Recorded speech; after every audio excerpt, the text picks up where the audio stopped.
পরীক্ষা কয় নম্বর রুমে? ও হাই, 405। পায়ের প্রচন্ড ব্যথা, এই সিঁড়ি দিয়ে আর হেঁটে উঠতে পারছি না। হেঁটে উঠবে কেন? আমি আছি না। মানে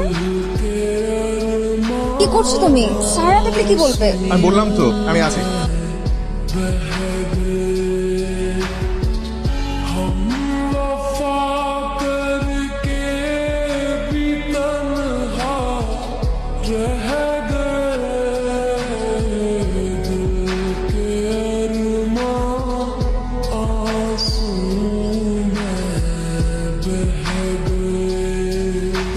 তা ফ্যামিলিতে কে কে আছে?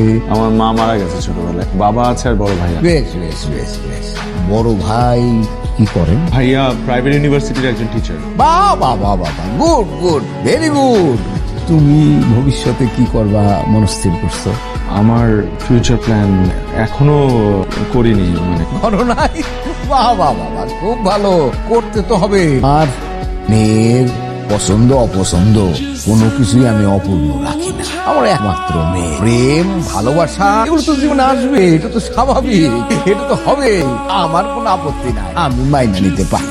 কথা সেটা না, কথা হলো আমার বন্ধু বান্ধব আত্মীয় স্বজন এটা এত সহজে মানবে না। তাই তোমার একটা ভালো প্রফেশনে ঢুকতে হবে।